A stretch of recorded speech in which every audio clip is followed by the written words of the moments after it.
केवळ माणसाचा मेंदू असा विकसित झालेला आहे की त्यामुळे तो मुद्दामहून समस्येवर विचार करू शकतो, भविष्याची कल्पना करू शकतो।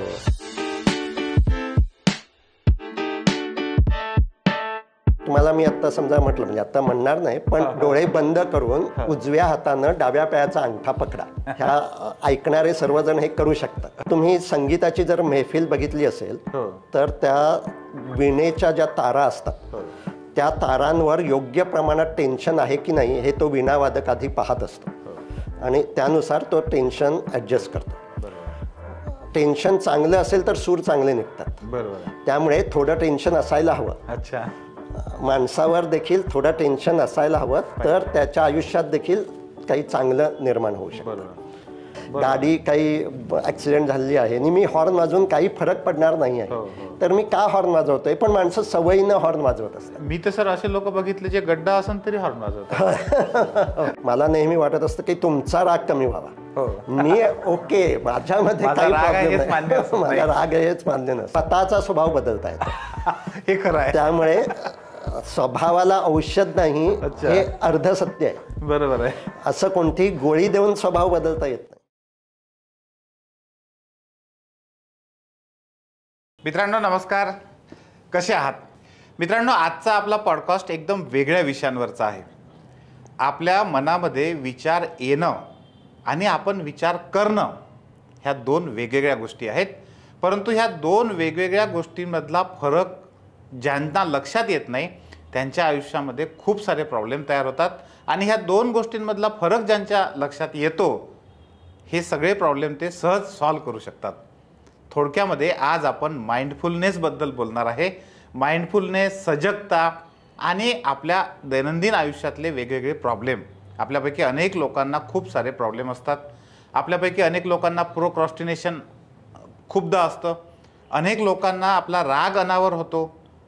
डिव्होर्सचे ज्या आजकाल केसेस घडत आहेत त्यामध्ये अनेकदा माइंडफुलनेस नसल्यामुळे होणारे जे प्रॉब्लेम आहेत, खूप सारे प्रॉब्लेम आहेत आणि अशा अनेक, म्हणजे अगदी विद्यार्थ्यांसाठी, कॉर्पोरेट सेक्टरमधल्या लोकांसाठी, IT सेक्टरमधल्या लोकांसाठी, हे सगळं सोडा, अगदी एका आईसाठी, मुलासाठी, वडिलांसाठी सुद्धा अतिशय महत्त्वाचा असा आपला आजचा पॉडकास्ट आहे। आज ह्या सगळ्या गोष्टींवर मनमुराद चर्चा करण्यासाठी आपल्यासोबत या सगळ्या विषयांचे तज्ज्ञ डॉक्टर यश वेलणकर सर आपल्यासोबत आहेत। सर, आमच्या पॉडकास्टमध्ये खूप खूप आपलं स्वागत आहे। नमस्कार, धन्यवाद सर। कसे आहात? छान, मस्त। सर, मगाशी आपण बोलत असताना जो पहिल्यांदा आपण मुद्दा बोललो होतो की विचार येणं आणि विचार करणं, नेमकं काय फरक आहे? तर आपल्या मेंदूचं कामच विचार निर्माण करणं हे आहे। अच्छा, ज्यावेळी आपल्या कानावर एखादा आवाज पडतो आणि हा आवाज या माणसाचा आहे असं आपण ओळखतो, म्हणजे तो विचार येतो। येस, आणि त्यामुळे आपल्या मनात सतत विचार येत असतात। आता मी म्हटलं तसं कानावर आवाज पडला नाही तरी देखील विचार येत असतात। बरोबर। बऱ्याचदा माणसं जसा विचार आला की तसाच विचार करत राहतात। कारण विचार येणं आणि विचार करणं यामध्ये फरक आहे हे देखील त्यांनी कधी ऐकलेलं नसतं। येस येस, बरोबर आहे। तर मी पण आज पहिल्यांदा ऐकलं। मेंदूमध्ये जे काही संशोधन चाललं आहे त्यामध्ये आता अशा अनेक नवीन गोष्टी समजत आहेत। अच्छा, आणि त्यामुळे आपल्या मनात विचार येत असतात त्यावेळी मेंदूतला वेगळा भाग अधिक सक्रिय असतो। बरं। आणि ज्यावेळी आपण विचार करत असतो त्यावेळी वेगळा भाग सक्रिय असतो। अरे बापरे। आणि त्यामुळे केवळ माणसाच्याच मेंदूमध्ये हे होतं। अच्छा, अन्य सर्व प्राणी केवळ विचार येत असतात आणि त्यानुसार ते वागतात। जाणीवपूर्वक ते विचार करू शकत नाही। माणूस आणि अन्य प्राणी यातला जो काही फरक आहे तो म्हणजे केवळ माणसाचा मेंदू असा विकसित झालेला आहे की त्यामुळे तो मुद्दामहून समस्येवर विचार करू शकतो, भविष्याची कल्पना करू शकतो। तर विचार येणं आणि विचार करणं यामध्ये साधा सोपा एक फरक आहे की विचार करताना आपल्याला ठरवावं लागतं। आता कोणत्या समस्येचा विचार करायचा आहे, कसला विचार करायचा आहे, आणि याचा विचार करायचा नाही असंही आपण ठरवू शकतो आणि विचार करणं थांबवू शकतो। जे थांबवता येतं तो विचार आपण करत असतो। पण विचार येणं आपल्याला थांबवताच येत नाही। विचार येणं यावर आपलं काहीही नियंत्रण नाही।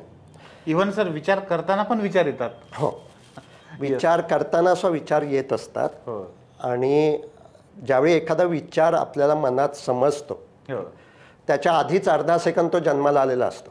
बरोबर आहे. आणि त्यामुळे जे विचार येतात हो त्यांच्यावर आपला काही कंट्रोल नाही आहे. बरं. त्यावर विचार करत राहायचं की नाही यावर आपला कंट्रोल आहे. ओके. आणि माइंडफुलनेसमध्ये आम्ही हेच शिकवतो अच्छा. की आत्ता तुम्ही जी म्हटली की अनेक समस्या ज्या असतात, उदाहरणार्थ डिप्रेशन, आज शब्द सर्वांना आता माहीत होऊ लागलेला आहे. त्यामध्ये एखादा विचार मनात येतो जो उदासी निर्माण करणारा असतो. म्हणजे मी फेल्युअर आहे, मला काही जमलं नाही, माझ्यावर कोणी प्रेम करत नाही, असे विचार त्या माणसाच्या मनात येतात. आणि तो तसेच करत राहतो आणि त्यामुळे अधिकाधिक डिप्रेस्ड होत जातो. ओके. जर त्याला हे भान आलं की विचार येणं आणि विचार करणं यामध्ये फरक आहे. असा विचार येईल माझ्या मनात की मला काही जमलं नाही, पण तो विचार सत्य आहेच असं नाही. त्या विचाराला मी चॅलेंज करू शकतो, तो विचार बदलवू शकतो आणि मुद्दामहून सकारात्मक विचार करू शकतो. त्यालाच कॉग्निटिव्ह थेरपी असं म्हणतात. आज जे म्हणतात पॉझिटिव्ह थिंकिंग. अच्छा. ओके. सो पॉझिटिव्ह थिंकिंग करताना तो बऱ्याचदा विचार करत असतो आणि आपोआप येणारे विचार हे बऱ्याचदा निगेटिव्हच असतात. म्हणजे विचार करता येणं हे आपल्यासाठी वरदान आहे. अगदी बरोबर. पण ते योग्य पद्धतीने वापरलं तरच ते वरदान आहे. अन्यथा तो जो एक निगेटिव्ह विचार समजा मनात येतो तसाच विचार जर ती व्यक्ती करत राहिली तर ती अधिकाधिक उदास होते, अधिकाधिक दुःखी होते. सर मला माइंडफुलनेसकडे यायचं आहे, पण त्याच्या आधी आत्ता तुम्ही जे म्हटलं की विचार आपण करतो एखादी गोष्ट, मला या गोष्टीवर विचार करायचा आहे, परंतु तो विचार करत असताना सुद्धा दुसरे काहीतरी विचार मनात येतात. बरोबर. तर ही प्रोसेस कशी होते आणि त्याला काय करता येतं? तर आपला हा जो मेंदू आहे यामध्ये असंख्य फाईल्स चालू असतात. अच्छा. कम्प्युटर सारख्या. हां, कम्प्युटर किंवा स्मार्टफोनमध्ये जसं अच्छा तुम्हाला स्क्रीनवर एकच ॲप दिसतं पण आतमध्ये अनेक ॲप सुरू असतात, तसंच आपल्या या सुपर कॉम्प्युटरमध्ये सुद्धा मला जो समजतो आत्ता माझ्या मनात विचार आहे तो जणू काही स्क्रीनवर आलेला विचार आहे, पण आतमध्ये अनेक फाईल सुरू असतात. ओके. आणि त्यातली एखादी फाईल ज्यावेळी प्रबल होते, प्रॉमिनंट होते, त्यावेळी तो विचार मला येतो. आणि त्यामुळे तुम्ही म्हटलं मी समजा एखाद्या गोष्टीचा विचार करायचा आहे मला, भविष्याचा विचार, तरी भूतकाळाचे विचार येत राहतात, आत्ताच कुठे काय चाललं असेल याचे विचार येत असतात. याचं कारण मेंदूतली माझी ती फाईल त्यावेळी प्रॉमिनंट होत असते. आणि मेंदूत अशा अनेक फाईल्स असतात, म्हणूनच मन खूप चंचल आहे असा अनुभव आपण घेतो की वेगवेगळी फाईल प्रॉमिनंट होते आणि तो विचार मनात येतो. सर मग नेमकं माइंडफुलनेस किंवा आपण ज्याला सजगता म्हणतो, हा शब्द मी जेव्हा ऐकला होता तेव्हा मी पहिल्यांदा खूप विचार केला. सजगता हा शब्दच पहिल्यांदा ऐकला होता. सावधान असणं माहित होतं, अलर्ट असणं ज्याला आपण म्हणतो, आणि सजगता म्हणजे नेमकं काय, मग थोडं शोधत गेलं की तुमचा शोध लागला मला. सजगता किंवा माइंडफुलनेस ही स्टेट नेमकी कशी आहे? तर सजग नसतो माणूस म्हणजे काय हे आपण उदाहरण घेऊ, म्हणजे आपल्याला सजगता म्हणजे काय ते समजेल. मुंबईत तुम्ही लोकलने प्रवास करत असाल तर प्रत्येक स्टेशनच्या आधी एक अनाउन्समेंट असते, mind the gap between footboard and platform. Yes yes. आता ही अनाउन्समेंट का करावी लागते? कारण त्यावेळी माणूस सजग नसतो. बरोबर आहे. आणि त्यामुळे त्या गॅपमध्ये त्याचा पाय जाऊ शकतो, ॲक्सिडेंट होऊ शकतो. त्यामुळे त्याला सजग करण्यासाठी ती सूचना दिली जाते. ओके. मग तो सजग नसतो म्हणजे काय असतो? तो विचारांच्या तंद्रीत असतो, किंवा शेजारी कोण सहप्रवासी असेल तर त्याच्याशी गप्पा मारत असतो, किंवा फोन पाहत असतो, आणि त्याचं वर्तमानात लक्ष नसतं. त्यामुळे त्याला ती जी गॅप आहे ती दिसत नाही. बरोबर. सजग असणं म्हणजे वर्तमानात लक्ष असणं. बरं. आणि सजग नसतो म्हणजे विचारांच्या तंद्रीत असल्यामुळे, किंवा कोणतंही आत्ता जशी मी वेगवेगळी कारणं सांगितली, गप्पा मारत असेल किंवा मोबाईल पाहत असेल, त्यामुळे त्याचं वर्तमानात लक्ष नसणं म्हणजे सजग नसणं. अच्छा. आणि त्यामुळे सजग व्हायचं म्हणजे पुन्हा पुन्हा आपण वर्तमानात लक्ष द्यायचं. ओके. त्यामुळे जसं विचार येणं आणि विचार करणं यामध्ये फरक आहे, तसंच लक्ष जाणं आणि लक्ष देणं यामध्ये सुद्धा फरक आहे. आणि ते सुद्धा मेंदूत आता लक्षात आलेलं आहे. बरं. आणि त्यामुळे सजग व्हायचं म्हणजे पुन्हा पुन्हा लक्ष द्यायचं. आपलं लक्ष जातं पास्टमध्ये जातं, भूतकाळात जातं, भविष्यात जातं, दुसरीकडे जातं. पण आत्ता मी जे काही करतोय तिथे पुन्हा पुन्हा लक्ष देणं म्हणजे सजग होणं. सर मग हे माइंडफुलनेस म्हणजे सजगता हे दोन्ही एकच आहे समजा, आपण त्याला इंग्लिश मराठी शब्द आहे असं म्हणू शकतो. आपण असं म्हणतो की कधी कधी एखादी व्यक्ती आहे ती खूप जास्त त्याला काय म्हणतो आपण प्रसंगानुसार पटकन बोलते किंवा व्यवस्थित उत्तर देते, जे आपल्याला तिला त्यावेळेस गरजेचं आहे ते पटकन त्या व्यक्तीला सुचतं असं आपण म्हणतो. तर हे माइंडफुल असण्याचंच लक्षण आहे का? हां, माइंडफुल असेल तर हे अधिक होतं. त्याला आपण म्हणू उत्स्फूर्तता, हो, स्पॉन्टॅनिटी. हो हो.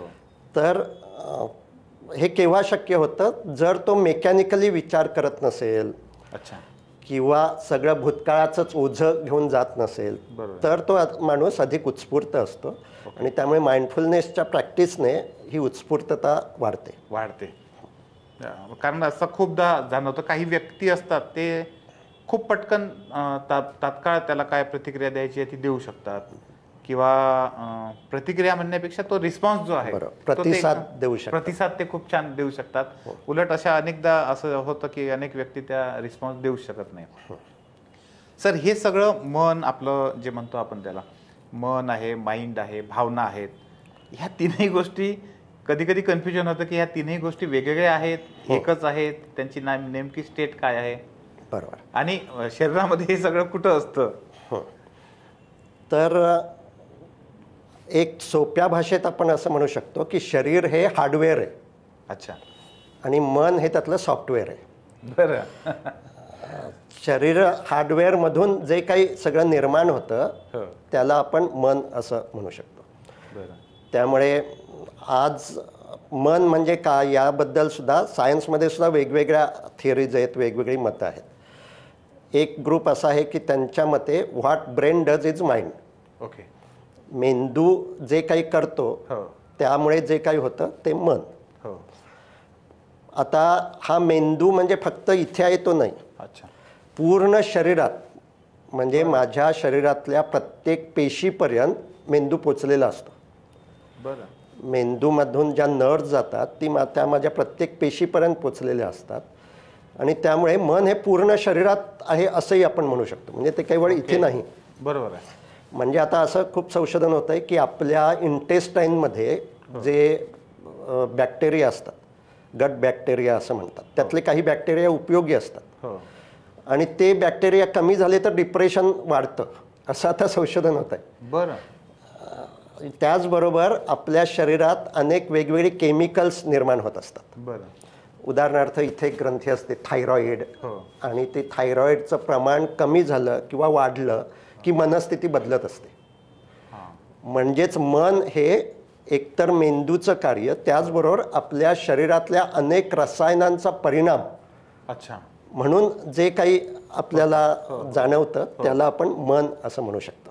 बरं. आणि मेंदू म्हणजे जो आता आपण आपल्या कवटीत आहे तो मेंदू. कवटीत आहे तो मेंदू. त्याचबरोबर त्या मेंदूचा एक भाग स्पायनल कॉर्ड म्हणजे पाठीच्या कण्यातून आपल्या कमरेपर्यंत गेलेला असतो.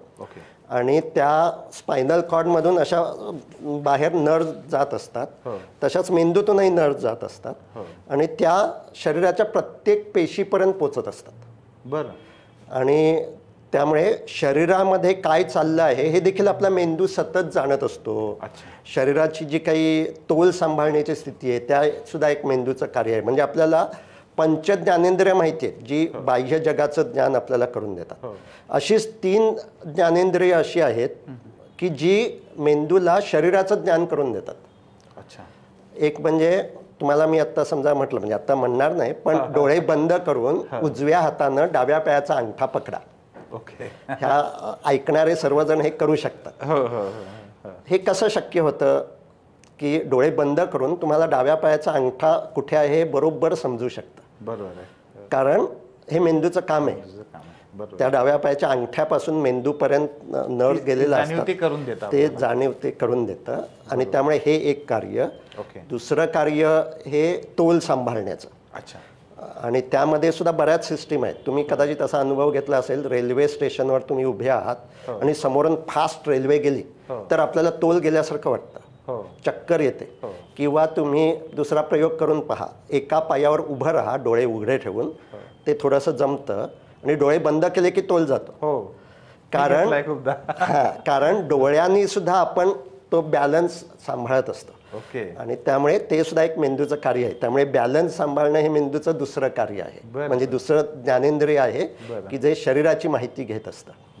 पहिलं शरीरातले सर्व अवयव कुठे आहेत जाणीव करून, स्पेसमध्ये त्यांची जागा काय आहे हे मेंदू सतत जाणत असतो. दुसरं तो तोल सांभाळत असतो. आणि तिसरं तो शरीरात काय होतंय ते देखील जाणत असतो. ते जाणतो त्याचमुळे आपल्याला तहान लागली आहे हे समजतं. बरोबर. भूक लागली आहे किंवा टॉयलेट शोधायला हवी हे सगळं कशामुळे समजतं तर मेंदूतला एक भाग शरीरात काय काय बदल होत आहेत ते जाणत. संवेदना त्या असतात. आणि भावना सर? तर भावनांचं खूप संशोधन आता होत आहे. भावनांबद्दल सर्वात पहिली सिद्धांत विल्यम जेम्स नावाच्या, ज्यांना अमेरिकन सायकियाट्रिस्टचे जनक असं म्हणतात, असं डॉक्टर होते. त्यांनी भावना म्हणजे काय असं शब्दात मांडण्याचा प्रयत्न केला. त्यांनी एक सिद्धांत मांडला की आपल्या शरीरात काहीतरी बदल होतात आणि त्यालाच आपण भावना असं म्हणतो. ओके. म्हणजे समजा मला कुत्र्याची भीती आहे तर कुत्रा दिसल्याबरोबर माझ्या छातीत धडधडतं आणि मी जणू काही पळायला सुरुवात करतो आणि मग मी म्हणतो की मला भीती वाटते. ओके. त्यामुळे भावनांमध्ये आपल्या शरीरात होणारे बदल हा एक खूप महत्त्वाचा भाग आहे. त्यामुळे भावना ज्याच आपण राग, भीती, चिंता, उदासी याला आपण बायोलॉजिकल भावना, जैविक भावना असं म्हणू शकतो. म्हणजे काय की आपल्या मेंदूतला एक भाग सतत जाणत असतो, प्रेडिक्ट करत असतो की पुढच्या क्षणी काही धोका आहे का. ओके. असं म्हणतात आपला मेंदू इज अ प्रेडिक्टिंग मशीन. आणि तो धोका आहे असं जाणवलं की तो काही ॲक्शन घेतो ज्यामुळे भावना निर्माण होतात. ओके. आपल्या सगळ्या राग, भीती, चिंता, उदासी या भावना या धोक्याला तोंड देण्यासाठी निर्माण झालेल्या भावना आहेत. ज्या जशा माणसामध्ये असतात तशा अन्य प्राण्यांमध्ये सुद्धा आपण फाईट अँड फ्लीट, फाईट और फ्लाईट तर त्या अन्य प्राण्यांमध्ये सुद्धा असतात. आता अन्य प्राण्यांमध्ये जे नसतं ते माणसामध्ये असतं, ती म्हणजे दुसऱ्या प्रकारची भावना, ज्याला आपण वैचारिक भावना असं म्हणतो. मगाशी मी जे म्हटलं विचार करत राहणं, रिफ्लेक्सली जैविक भावना निर्माण होतात की भीती वाटते कुत्र्याची समजा, आणि नंतर मी विचार करत राहतो आज मला कुत्रा चावलाच असता, कुत्रा म्हणजे भयानक प्राणी आहे, असा जेवढा मी विचार करत राहतो तेवढी ती भीती मी अधिक दृढ करत जातो.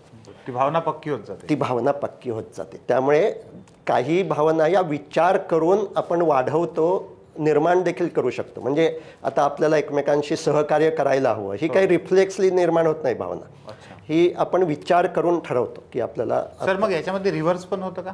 म्हणजे एखादी भावना काढून टाकायची आहे तर ती विचारांच्या मदतीनं काढून पण. अगदी बरोबर.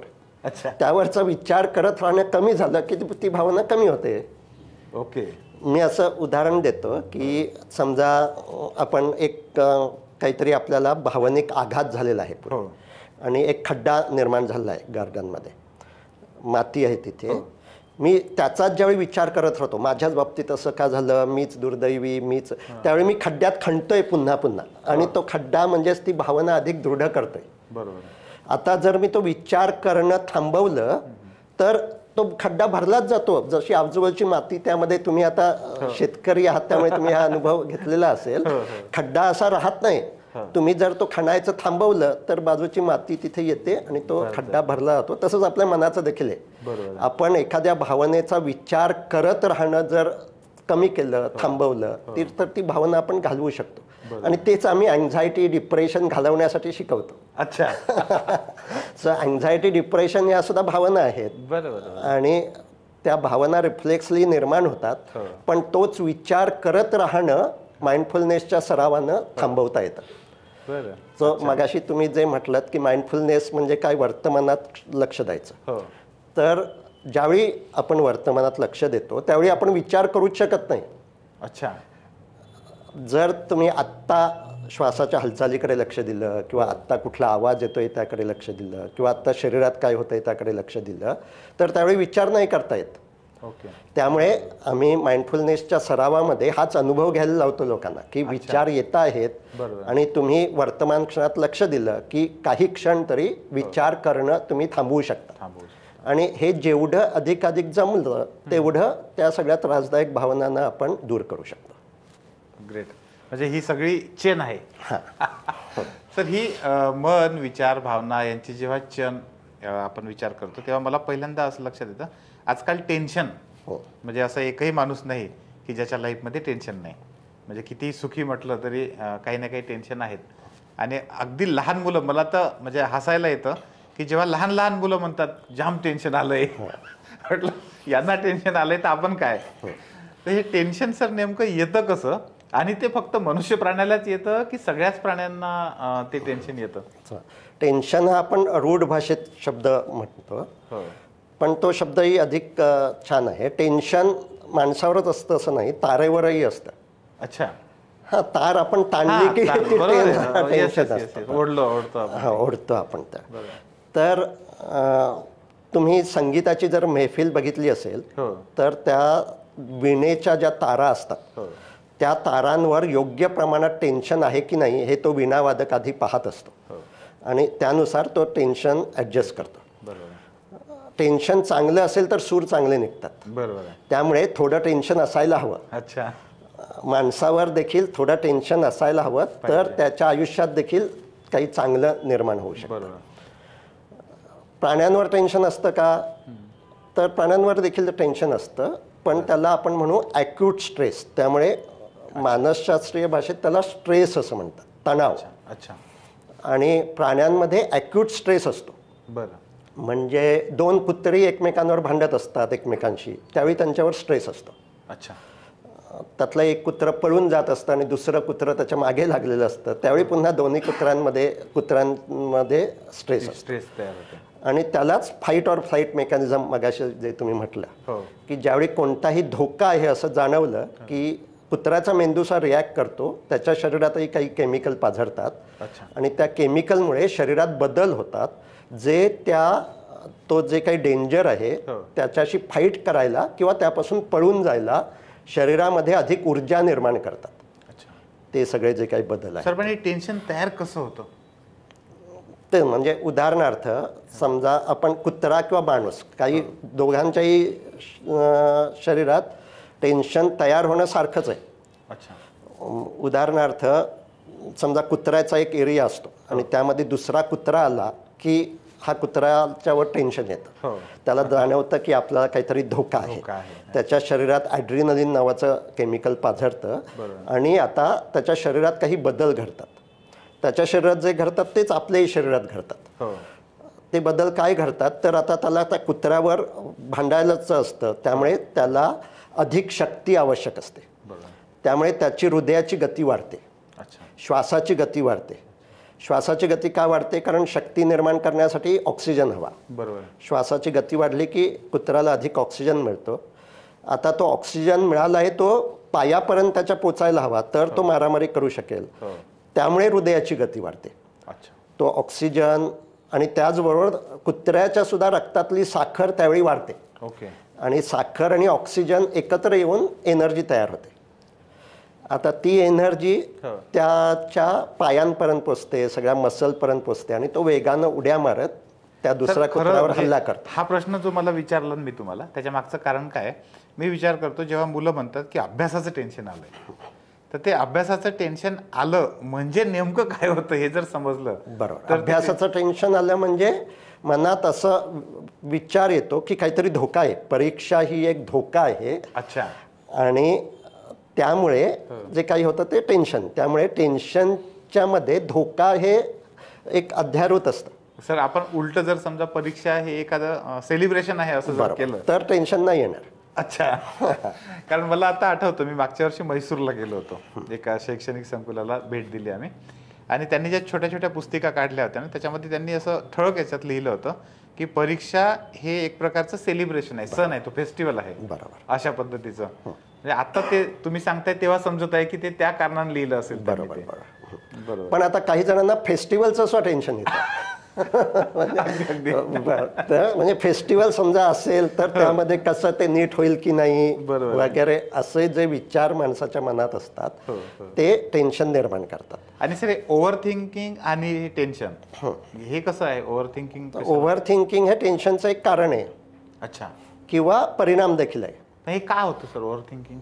ओव्हर थिंकिंग म्हणजे माणूस एखाद्या गोष्टीचा पुन्हा पुन्हा विचार करत राहतो, त्याला आपण ओव्हर थिंकिंग म्हणतो. तर ओव्हर थिंकिंग का होतं? कारण ती भावना त्याच्या मनात असते. मगाशी आपण जे म्हटलं भावना म्हणजे शरीरात बदल होतात, पण त्यामुळे त्याच प्रकारचे विचार माणसाच्या किंवा त्या कुत्र्याच्या सुद्धा मनात अधिक येत असतात. म्हणजे आता मगाशी आपण जे उदाहरण घेत असतो तर कुत्रा आणि माणूस दोघांच्याही शरीर मनात भावना निर्माण होतात. कुत्र्याला स्व भीती वाटते, कुत्र्याला स्व राग येतो. तर त्यावेळी त्याच्या मनात सुद्धा विचार असतात. म्हणजे कॉग्निशन हे कुत्र्यामध्ये सुद्धा असतं. कुत्रा आणि माणूस यामध्ये फरक असा आहे की समजा आपल्या कुत्र्यानं त्या दुसऱ्या कुत्र्यावर हल्ला केला आणि त्याला पळवून लावलं की आता तो कुत्रा तो विचार करत राहू शकत नाही. आता उद्या पुन्हा हा कुत्रा आला तर काय करायचं, इथे आता आता जर समजा माझ्या पाठीमागे कुत्रा लागला असेल, मी पळालो, घरात येऊन बसलो, तरी देखील आता मी विचार करत राहतो मी उद्या जाणार तिथे तो कुत्रा असेल, मग त्याच्याशी काय करायचं, मग काठी घेऊन जायचं का. त्यामुळे विचार करणं आवश्यक आहे. त्यामुळे आपण काही समस्यांवर सोल्युशन काढू शकतो. पण तोच जर विचार सतत करत राहिला की ते ओव्हर थिंकिंग होतं. म्हणजे आपण असं म्हणतो की विचार अवश्य करायला हवा आणि त्या विचार करण्यातून काही ना काही कृती कार्यक्रम बनवता यायला हवा. ॲक्शन प्लॅन काहीतरी. म्हणजे आता मी जसं उदाहरण दिलं की मी मॉर्निंग वॉकला जातो आणि तिथे कुत्रं मागे लागतं आहे, तर माझा कृती कार्यक्रम काय असेल, उद्या मी एकतर काठी घेऊन जाईल किंवा बिस्किट घेऊन जाईल किंवा दोन्ही घेऊन जाईल. बरोबर आहे. बिस्किट टाकलं तर तो कुत्रा त्या बिस्किटाच्या मागे लागेल, अगदीच जवळ आला तर मी काठीनं त्याला एक फटका मारेल. हे एकदा मी ठरवलं आणि कृती कार्यक्रम ठरवला की आता पुन्हा कुत्रा येईल की काय, कुत्रा येईल की काय, हा विचार माझ्या मनात येत राहतो. बरोबर. कारण त्या कुत्र्याची भीती निर्माण झाली आहे. त्यामुळे भावना म्हणजे जे विचार निर्माण करतात त्या भावना, बरोबर, त्या आता पुन्हा पुन्हा तोच विचार निर्माण करतात की कुत्रा लागेल, उद्या पुन्हा फिरायला गेलास की कुत्रा मागे लागेल. आता मी ठरवायला हवं की माझा सोल्युशन मिळालेला आहे, आता मी तो विचार करत राहणार नाही. बरोबर. आणि असं जर मी हे प्रॅक्टिसमध्ये आणलं तर ओव्हर थिंकिंग कमी होणार. अन्यथा उद्या कुत्रा असेल याचंच टेन्शन मला अधिक असेल, तो सुद्धा एक तणाव निर्माण करणारी गोष्ट असेल. सर मला पुन्हा इथं हे पण विचारायचं आहे, कुत्रा जसं उद्याचा विचार नाही करू शकत तसा तो कालचा पण विचार नाही करू शकत. आपल्यापैकी अनेक व्यक्ती मी बघतो जेव्हा आपल्या एखादा प्रिय व्यक्तीपैकी कोणी वारलं किंवा काही एखादा मोठा म्हणजे एखादी घटना घडली, वाईट घटना घडली, अनेक लोक ह्या घटनेतून खूप वेळ बाहेरच येऊ शकत नाहीत. ते सतत त्या गोष्टीचा विचार करत राहतात. ते एक विद्यार्थिनी मला आठवते की तिचे वडील वारले होते आणि कंटिन्युअस ती त्या विचारामध्ये राहायची. मी खूपदा प्रयत्न पण केला की असं नाही करता येणार आपल्याला, पण मला हे पण कळायचं की जो प्रसंग तिच्यावर ओढवलेला आहे तो आपण नाही समजू शकत, त्याच्यासाठी आहे आपण सक्षम नाही. पण मग हे जे आहे भूतकाळातल्या गोष्टी याला हे माइंडफुलनेस अशा गोष्टीतून बाहेर येण्यासाठी पण मदत करतं. हो. अच्छा. तर आत्ता तुम्ही जी पेशा म्हणजे त्या मुलीचं हे सांगितलं त्याला तिला पोस्ट ट्रॉमॅटिक स्ट्रेस असं आम्ही त्याला नाव देतो. बरं. एखादी घटना आली की त्याचं दुःख होणं हे स्वाभाविक आहे, पण साधारण 6 महिन्यात ते दुःखाची जी तीव्रता आहे ती कमी व्हायला हवी आणि व्यक्तीनं त्याचं जे काही नेहमीचं काम आहे ते नीट करायला हवं. 6 महिने होऊन सुद्धा जर ती दुःखाची तीव्रता कमी होत नसेल तर त्याला आपण आघातोत्तर तणाव, पोस्ट ट्रॉमॅटिक स्ट्रेस असं म्हणतो आणि तो माइंडफुलनेसने बरा होऊ शकतो. अशा वेळेस काय केलं पाहिजे? तर आता एकतर हा आघात का झालेला असतो, कारण बऱ्याचदा ज्यावेळी अशी अनपेक्षित घटना घडते, अचानक घडते, त्यावेळी त्याचा आघात अधिक होतो आणि तो आघात आपल्या मेंदूमध्ये काही बदल करतो. आपल्या मेंदूमध्ये एक अमायगडाला नावाचा भाग आहे की ज्याला डेंजर सेंटर असं म्हटलं जातं. अमायगडाला. आणि ह्या ट्रॉमामुळे त्या अमायगडाला अधिक संवेदनशील होतो, सेन्सिटिव्ह होतो आणि तो वारंवार प्रतिक्रिया करू लागतो. त्या प्रतिक्रियेचा परिणाम म्हणून त्या व्यक्तीला पुन्हा पुन्हा तेच पूर्वीचे विचार मनात येत राहतात आणि त्यामुळे ती वर्तमान क्षणात लक्ष देऊ शकते. सर आता इव्हन मी आता MPSC UPSCच्या याच्यामध्ये आहे. खूपदा काय होतं, एखाद्या विद्यार्थ्यामध्ये एखादं अपयश आलं परीक्षेमध्ये की तो त्या अपयशातून बाहेरच पडू शकत नाही पटकन. त्याला काही मुलं असतात की ती पटकन त्यातून बाहेर पडतात, पुढच्या परीक्षेच्या तयारीला लागतात किंवा जे काही करायचं असेल पुढचा तो प्लॅन तयार करून त्या कामाला लागतात. काही मुलं असतात की सतत त्याच गोष्टींमध्ये ते असतात की मला अपयश आलं, मला 2 मार्कांना गेलं, माझं 4 मार्कांना गेलं किंवा जे काही असेल ते व्हॉटेवर जे असेल ते त्या विचारातून बाहेर पडता येणं हे सुद्धा असं महत्त्वाचं आहे. बरोबर. त्यामुळे आपण असं म्हणतो सजगतेची त्रिसूत्री प्रत्येक माणसानं आत्मसात करायला हवी. अच्छा, ती काय आहे? हां, ती म्हणजे भूतकाळाचा स्वीकार. अच्छा, भूतकाळात घडून गेलं ते घडून गेलं, आता ते बदलता येणार नाही. भूतकाळातून शिकायला हवं, पण तोच विचार सतत करत राहता नाही. बरोबर. भविष्याचा विचार, भविष्याचा विचार करायला हवा. म्हणजे मला कोणत्या दिशेनं जायचं आहे, माझी मूल्य काय आहेत, माझ्यासाठी काय महत्त्वाचं आहे याचा विचार अवश्य करायला हवा. बरोबर. आणि वर्तमान क्षणात लक्ष देणं, ओके, ही सजगतेची त्रिसूत्री आहे. म्हणजे आम्ही असं सांगतो सर्वांना की दिवसभरात आपण जे काही करतो आहोत ते करण्यापूर्वी देखील स्वतःला प्रश्न विचारायचा, मी हे का करणार आहे आणि किती वेळ करणार आहे. अच्छा, म्हणजे त्याचं व्हायला उत्तर द्यायचं. हे भविष्याचा विचार आहे जो करायला हवा. तो करत नाहीत माणसं, म्हणून इन्स्टावर जातात आणि तासभर सुद्धा त्याच्यावरच राहतात. कारण भानच नसतं आपण ह्याच्यावर किती वेळ जाणार आहोत, किती वेळ राहायचं आहे. तर इन्स्टावर जायला हरकत नाही, पण जातानाच ठरवायचं की मी सोशल होण्यासाठी 15 मिनिटं इन्स्टावर जाणार आहे. म्हणजे भविष्याचा विचार. तसं आता तुम्ही जे सांगितलं त्या मुलांना भविष्याचा विचार करायला हवा की मी पुन्हा परीक्षा क्रॅक करणार आहे आणि त्यासाठी माझ्यातल्या ज्या काही लिमिटेशन्स आहेत त्याच्यावर मी काम करणार आहे. त्या लिमिटेशन्स काय आहेत हे समजून द्यायला त्याला भूतकाळाचा विचार थोडासा करायला हवा, पण तेवढाच सतत भूतकाळाचा विचार करत राहणं थांबवता यायला हवं. आणि त्यासाठी जे काही भूतकाळात घडून गेलं त्याचा स्वीकार करता यायला हवा, जो बऱ्याचदा माणसांना जमत नाही. ते त्याला म्हणजे आम्ही त्याला असं म्हणतो डिनायल. एखादा आजार झाला तरी देखील माणसं तो डिनाय करतात, अपयश डिनाय करतात, स्वीकारत नाही. तर ते स्वीकार हे जर त्याने केलं आणि भूतकाळातले विचार येतील, मी त्यावेळी नापास झालो, आता तो विचार करत राहायचा नाही. आता विचार भविष्याचा करायचा आहे, मला कधी परीक्षा द्यायची आहे आणि कोणकोणती तयारी माझी व्हायची राहिलेली आहे. मगाशी तुम्ही जो एक प्रश्न विचारला होता की तणाव, परीक्षेचा तणाव येतो, आम्ही म्हणतो यायला हवा. परीक्षेचा तणाव येणं म्हणजे काय की परीक्षेसाठी जेवढी तयारी आवश्यक आहे तेवढी माझी झालेली नाही आहे असा विचार मनात येणं, ती जाणीव, त्याची जाणीव होणं. त्यामुळे मानसशास्त्रीय तणावाची खूप छान व्याख्या केलेली आहे. ती अशी आहे की परिस्थितीच्या गरजा या माझ्या क्षमतांपेक्षा अधिक आहेत याची जाणीव म्हणजे तणाव. ओके, बरं. हा तणाव केवळ माणसानं असतो, हा प्राण्यांना नसतो.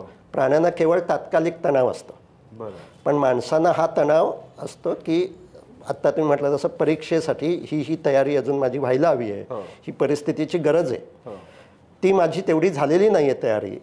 हा विचार, हे भान, हे जर परीक्षेच्या आधी 2 महिने आलं तर तो उपयोगी विचार आहे, चांगला विचार आहे. तर मी माझं सगळे सोशल मीडिया कमी करीन, इतर टाइमपास कमी करेन आणि मी अधिक अभ्यासावर लक्ष देईन. त्यामुळे आम्ही असं म्हणतो की तणाव आणि त्यामुळे येणारा विचार हा उपयोगी असतो किंवा निरुपयोगी असतो. जर त्याच्यावर काहीतरी ॲक्शन प्लॅन बनवता येत असेल तर तो उपयोगी तणाव आहे. म्हणजेच परीक्षेच्या आधी 2 महिने जर काही विद्यार्थ्यांवर तणाव आला तर तो चांगला तणाव आहे. मगाशी मी उदाहरण दिलं तसं विणेची तार योग्य प्रमाणात ताणलेली आहे. पण तोच विचार जर त्याला परीक्षा हॉलमध्ये आला तर आता त्रासदायक आहे, निरुपयोगी आहे की माझा अभ्यास पुरेसा झालेला नाही. हाच विचार 2 महिन्यापूर्वी उपयोगी आहे, परीक्षा हॉलमध्ये निरुपयोगी आहे. त्यामुळे तो तणाव कुठे येतो, तणाव आणि तो विचार कुठे येतो ते महत्वाचं, केव्हा येतो ते पण महत्वाचं आहे. आणि त्यामुळे मनातले विचार कोणते आहेत याचं भान विकसित करणं म्हणजे स्वसजगता. बरोबर आहे. आत्ता माझ्या मनात हे जे विचार येत आहेत किंवा मी जे काही विचार करतो आहे ते उपयोगी आहेत का, त्यातून मला काही ॲक्शन प्लॅन बनवता येण्यासारखा आहे का, तर तो उपयोगी विचार आहे. परीक्षा हॉलमध्ये आता काही ॲक्शन प्लॅन बनवता येण्यासारखा नाही आहे. आता तिथे त्याने दीर्घश्वसन करून जे काही येत आहे ते लिहायला हवं. त्यामुळे तणाव आणि त्यामुळे निर्माण होणारे विचार हे काही वेळा उपयोगी असतात, काही वेळा निरुपयोगी किंवा त्रासदायक असतात. सर, आपण जेव्हा ट्रॅफिकमधून जातो खूपदा मी असं बघतो की अनेक लोक असतात इतक्या घाईमध्ये असतात, म्हणजे अगदी मोठ्या गाडीच्या अगदी काठानं पण निघून जाताना दिसतात. कट मारणं म्हणतो आपण त्याला. म्हणजे त्यावेळेस त्यांना जीवाची पण पर्वा नसते, इतकी त्यांना घाई झालेली असते. आणि तेच लोक एखाद्या विवक्षित ठिकाणी पोहोचल्यानंतर तासनतास तुम्ही म्हटलं तसं स्क्रोल करत राहतात. बरेचदा हे लोक जेव्हा समजा एखाद्याने त्याला काही सांगण्याचा प्रयत्न केला ते एकदम प्रचंड रागात येतात. आता पुण्यामध्ये असल्यामुळे आपल्याला हे सगळं तुम्ही पण बघितलं, मला पण रोज दिसते आपल्याला ते. तर हा जो राग येतो आणि हा रागाच्या मागे पण टेन्शन असतं तर किंवा हा तणाव असतो. आपण जे काही सगळं वागतो त्या पाठीमागे आपली मनच असतं. अच्छा. मन आपल्याकडून या सगळ्या कृती करून घेत असतं. प्रॉब्लेम असा आहे की आपण मात्र मनाकडे लक्ष देत नसतं. त्यामुळे माइंडफुलनेस सजगतेमध्ये आत्ता मनात काय आहे, म्हणजे मगाशी मी जे उदाहरण दिलं, आत्ता तुम्ही ट्रॅफिकमध्ये चौकात सतत हॉर्न ऐकू येतात. जर त्या माणसानं तो सजग झाला तर तो आधी विचार, मी कशासाठी हॉर्न वाजवणार आहे, समोर जर समजा गाडी काही ॲक्सिडेंट झालेली आहे आणि मी हॉर्न वाजवून काही फरक पडणार नाही आहे, तर मी का हॉर्न वाजवतोय. पण माणसं सवयीनं हॉर्न वाजवत असतात. मी तर सर असे लोक बघितले जे गड्डा असेल तरी हॉर्न वाजवतात. तर हे सगळं माणसाचं, बहुसंख्य माणसाचं वागणं हे सवयीनं होत असतं. अच्छा. आता हे कट मारणं हे सुद्धा सवयीनंच होत असतं. त्यावेळी त्याला भानच नसतं की आत्ता जे मी हे काही करतोय हे का करतो आहे, त्याचे काय काय धोके असू शकतात, याचं भान नसतं. त्यामुळे एकतर ते घडत असतं. सर, जेव्हा रागाचा प्रश्न येतो ना, माझ्या मनात दोन प्रश्न येतात. आपण म्हणतो की एखादा व्यक्तीच रागीट आहे, म्हणजे तो रागीटच स्वभावाचा आहे आणि ह्या टेन्शनमुळे राग येतो. पण ह्याच्यातलं खरं काय, म्हणजे स्वभावामुळेच राग येतो की फक्त टेन्शन त्याच्या मनात कुठेतरी आहे म्हणून जास्त राग येतो? हा, तर ज्याला टेन्शनमुळे राग अधिक येतो त्याचा स्वभाव रागीट आहे असं म्हटलं जातं. अच्छा. अच्छा. त्यामुळे स्वभाव म्हणजे सुद्धा काय आहे, स्वभाव म्हणजे त्याची वागण्याची, बोलण्याची आणि भावना निर्माण करण्याची एक ठराविक सिस्टीम, पद्धत म्हणजे स्वभाव तयार होतो. त्याची एक ठराविक पद्धत तयार होते, त्याला आपण स्वभाव असं म्हणतो. म्हणता विचार करण्याची सुद्धा पद्धत आपण असं म्हणतो, हा माणूस अगदी निगेटिव्ह आहे, हा पॉझिटिव्ह आहे. तर ते सुद्धा स्वभावाचाच भाग आहे. तो काय विचार करतो आहे हे सुद्धा बऱ्याचदा त्यात सवयीनंच होत असतं. सर, एखाद्या व्यक्तीचा असा राग जर कमी करायचा आहे तर माइंडफुलनेस कसं काम करतं? बरोबर, छान. त्यामुळे एकतर त्या व्यक्तीनं आधी मान्य करायला हवं की मला माझा राग कमी करायचा आहे. म्हणजे आपल्याकडे प्रॉब्लेम असा असतो की मला नेहमी वाटत असतं की तुमचा राग कमी व्हावा. मी ओके, माझ्यामध्ये काही प्रॉब्लेम नाही, मला राग हेच मान्य नसतं. आणि त्यामुळे मी तुमचा राग नाही कमी करू शकत, मी फक्त माझा राग कमी करू शकतो. मी इतरांना शिकवू शकतो की त्यांनी त्यांचा राग कसा कमी करावा. तर त्याची करावं लागतं त्यालाच कमी. त्यासाठी त्याची जी काही प्रॅक्टिस आहे ती त्यानंच करावी लागते.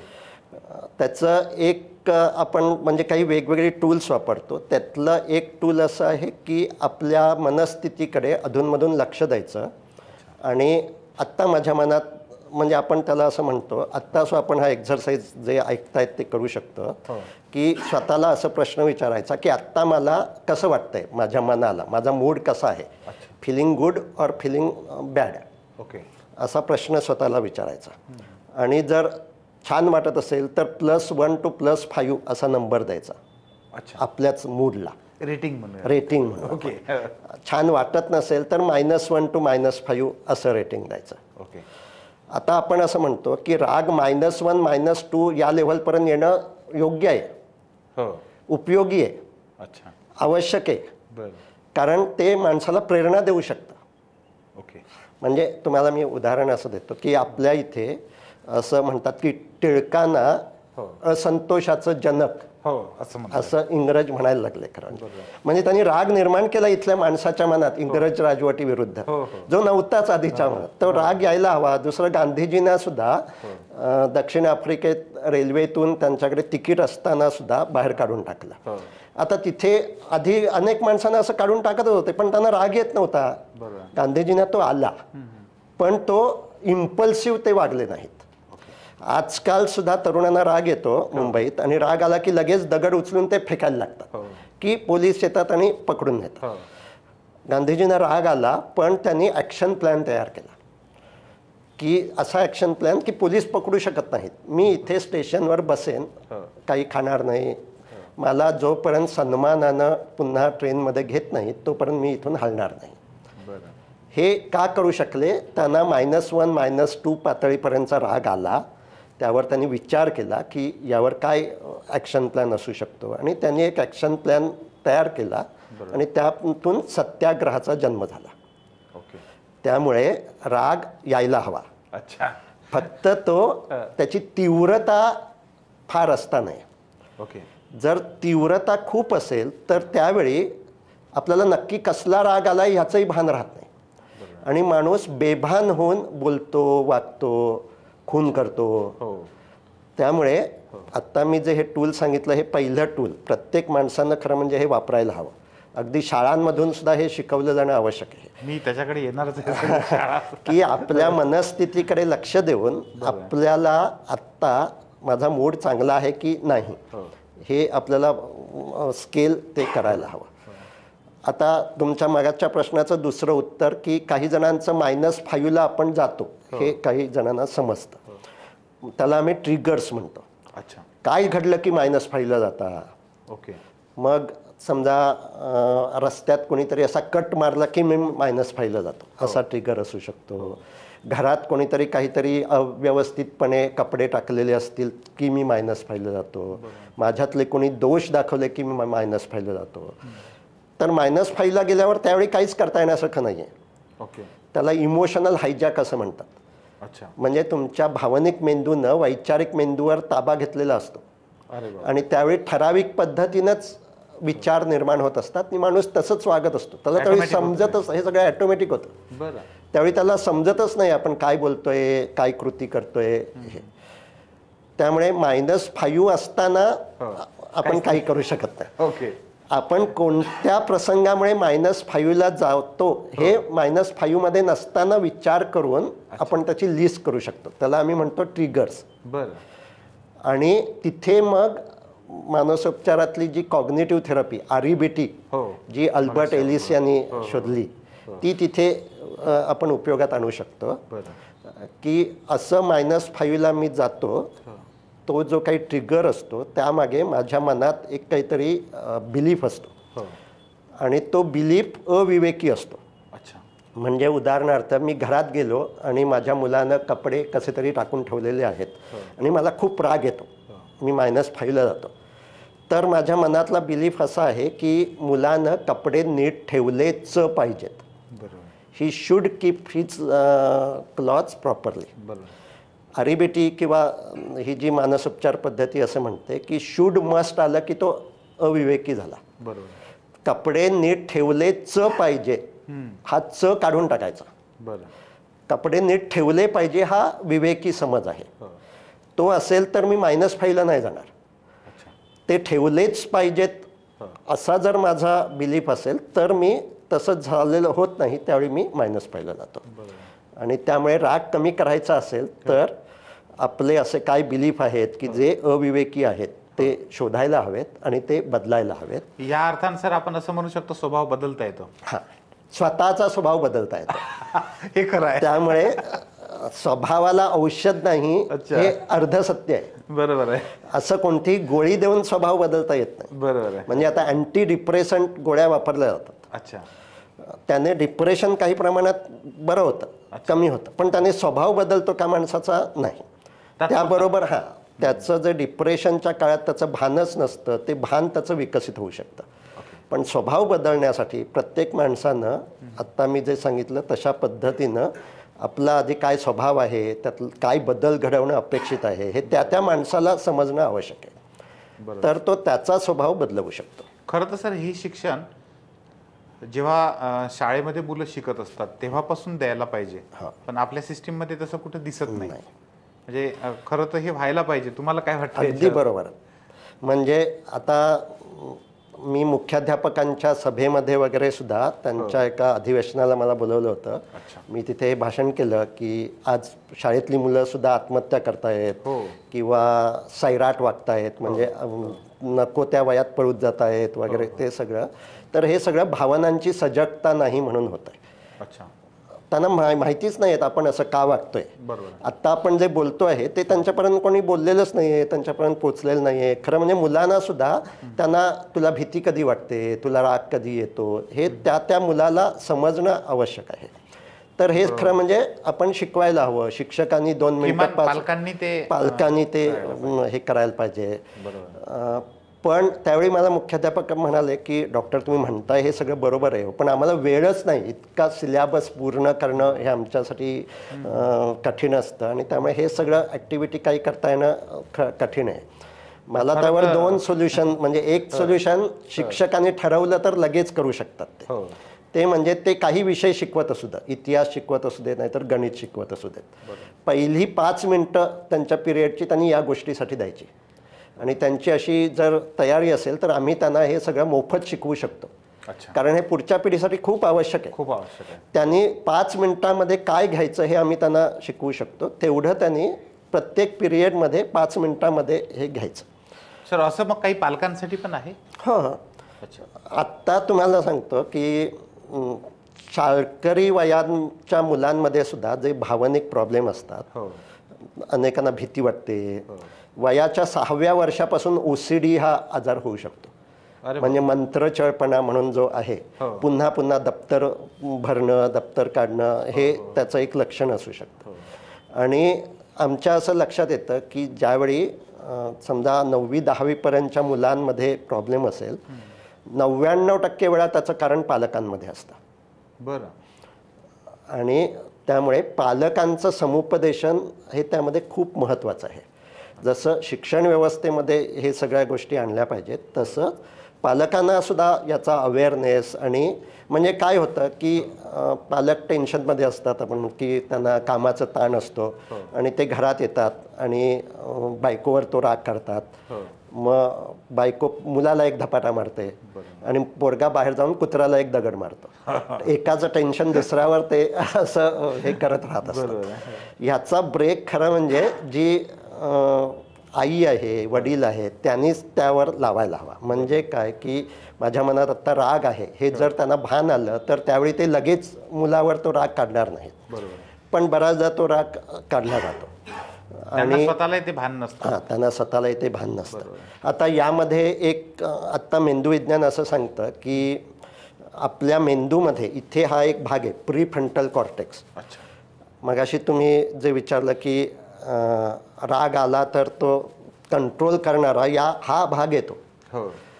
आणि त्या भागाचं असं काम आहे की मला ज्यावेळी माझ्या मनात रागाचा विचार आला की मला हे भान असेल की आत्ताच राग व्यक्त करायचा आहे की थोड्या वेळानं हे सांगायचं आहे. आता हा जो मेंदूतला भाग आहे हा 5-6 वर्षापर्यंत निर्माणच झालेला नसतो. वयाच्या 6 वर्षापर्यंत त्या भागाची रचनात्मक निर्मिती होत असते. त्यामुळे 5 वर्षाचा एखादा मुलगा राग आल्यावर जर खेळणं फेकून देत असेल ते नॉर्मल आहे. कारण राग आल्यावर असं खेळणं फेकून द्यायचं नाही हे त्याला थांबवणारा मेंदू अजून कामच करत नाही आहे.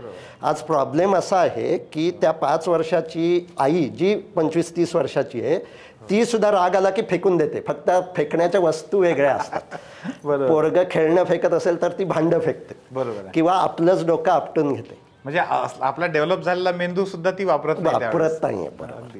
आणि त्यामुळे तो मेंदू डेव्हलप झालेला आहे, पण जसं फोनमध्ये अनेक फंक्शन असतात जी आपल्याला माहितीच नसतात, तसं बहुसंख्य माणसांना हे मेंदूचं फंक्शन माहीत नाहीये. ते माहीत करून देणं म्हणजे सजगता विकसित करणं आहे. अगदी अगदी अगदी. आणि ते करता येतं हे आणि हे करता येतं आणि ते प्रत्येक माणसाला, सर्वसामान्य बुद्धी ज्याची आहे त्या सर्वाला करता येऊ शकतं. आपण यालाच सर रिस्पॉन्स करणे आणि रिॲक्ट करणे असं. अगदी बरोबर, अगदी बरोबर. म्हणजे या मेंदूचं या भागाचा वापर न करता केलं तर मग ते रिॲक्शन झाले आणि रिस्पॉन्स करणं म्हणजे या भागानं विचार करून हो. आत्ताच मी बोलायचंय काय बोलायचंय असं ठरवू शकतो. हो. आणि त्यासाठी आता म्हणजे 6 सेकंद गॅप ही सुद्धा पुरेशी आहे. अच्छा. माझ्या मनात विचार आलेला आहे, 6 सेकंद जरी मी स्वतःला थांबवलं तरी सुद्धा मी प्रतिसाद देऊ शकतो प्रतिक्रिया करण्याऐवजी. प्रतिक्रिया ही 6 सेकंदाच्या आतच घडून गेलेली असते. बरं. आणि त्यामुळे हे खरं म्हणजे प्रत्येक माणसाला शिकणं आवश्यक आहे. आता जी मेंटली रिटार्डेड मुलं आहेत ते हे नाही करू शकत. सर आता समजा एखादा व्यक्ती आहे त्याला ह्या गोष्टी शिकायच्या आहेत, आता तो शाळेत जाऊ शकणार नाही किंवा शाळेत कोणी शिकवणार नाही, मग तो काय करू शकतो, त्याने काय केलं पाहिजे? तो आमचा ॲपमधला प्रोग्राम घेऊ शकता. अच्छा, ते कसं आहे? तर आपलं एक ॲप आहे, अँड्रॉइड आहे, आता आयफोनचा ॲपसुद्धा पुढल्या 15 दिवसात होईल. अच्छा. साईप माइंड असं त्याचं अँड्रॉइड ॲपचं नाव आहे. बरं. त्यामध्ये 3 महिन्याचे 6 महिन्याचे असे प्रोग्राम आहेत. अच्छा. ते प्रोग्राम म्हणजे त्यात 10-10 मिनिटाचे ऑडिओ आहेत. बरं. आणि ते ऑडिओ ऐकून त्यातल्या सूचनेनुसार लक्ष देण्याचा सराव हा आवश्यक आहे. ओके. आत्ता आपण जे म्हटलं की प्रतिक्रिया का केली जाते, कारण तो जो आपला भावनिक मेंदू आहे तो अधिक प्रॉमिनंट असतो आणि तो लगेच प्रतिक्रिया घडवून आणत असतो. आता हे ऑडिओ ऐकून जे आपण ट्रेनिंग देतो म्हणजेच माइंडफुलनेसचं जे काही आपण प्रॅक्टिस करतो ते एक प्रकारे त्या भावनिक मेंदूला दिलेलं ट्रेनिंग आहे की रिॲक्शन करायची नाही, काही वेळ तरी काय होतंय त्याचा स्वीकार करायचा. माणसं बऱ्याचदा असं म्हणतात कळतं पण वळत नाही. याचं कारण आत्ता मी तुम्हाला सोप्या भाषेत मेंदू कसा काम करतो दाखवतो. असं अंगठा आत करून असं जर हाताची मूठ केली तर हे आपल्या मेंदूचे वेगवेगळे भाग आहेत. अच्छा. मगाशी तुम्ही जो प्रश्न विचारला त्यानुसार हा स्पायनल कॉर्ड, ओके, हा मानेच्या खाली आपलं सगळं शरीराच्या हालचाली कंट्रोल करत असतो. बरं. हा जो आहे हा असा आपल्या इथे भाग आहे ज्याला जैविक मेंदू बायोलॉजिकल ब्रेन असं म्हणतात. अच्छा. मी मगाशी म्हटलं शरीरातल्या सगळ्या सिस्टीम तो कंट्रोल करत असतो. बरं. आपल्या सगळ्या भावना हा जो आता अंगठ्यासारखा भाग आहे, मुठीत अंगठा, तसा आपल्या मेंदूत भाग आहे आतमध्ये. बरं. ज्याला लिम्बिक सिस्टीम असं म्हणतात. अच्छा. आणि त्यातला एक भाग आहे अमायग्डाला. ओके. आपल्या सर्व बायोलॉजिकल भावना या मेंदूनं प्रतिक्रिया केल्यामुळे निर्माण होत असतात. बरं. आता हा बोटांसारखा भाग आहे हा बुद्धीशी संबंधित भाग, अच्छा, ज्याला कॉर्टेक्स असं म्हणतात. म्हणजे मी जे काही बोलतोय ते समजेल का तर या भागामुळे. अच्छा. त्यामुळे राग माझा अधिक येतोय, राग कमी करायला हवा, हे बुद्धीच्या भागाला मान्य होणं पहिलं आवश्यक आहे. बरं. पण त्याने राग कमी होत नाही. अच्छा. कारण राग निर्माण होतो इथून. हो. कळतं पण वळत नाही, याचं कारण कळतं इथे वळतं इथून. ओके. आणि त्यामुळे जर राग जो काही येत असेल त्याच्यावर मला काम करायचं असेल तर आता या भागाला ट्रेनिंग द्यायला हवं. अच्छा. आणि ते ट्रेनिंग म्हणजेच माइंडफुलनेस. ओके. त्या भागाला असं ट्रेनिंग द्यायचं की सतत प्रतिक्रिया करण्याची गरज नाही. त्यामुळे आपले हे जे ॲपमध्ये ध्यानाचे सराव आहेत किंवा विपश्यना. अच्छा. विपश्यना हे सुद्धा हे अशाच प्रकारचं ट्रेनिंग आहे. ओके. की स्वतःच्या शरीराकडे लक्ष द्यायचं आणि शरीरात काही जाणवेल त्याला प्रतिक्रिया करायची नाही. मनात विचार येतील त्याला देखील प्रतिक्रिया करायची नाही. बाहेरचे आवाज ऐकू येतील, काहीतरी किर्र आवाज येतो आहे त्यालाही प्रतिक्रिया करायची नाही. काही वेळ तरी जे काही चाललं आहे शरीरात, मनात आणि परिसरात त्याकडे साक्षी होऊन पाहायचं.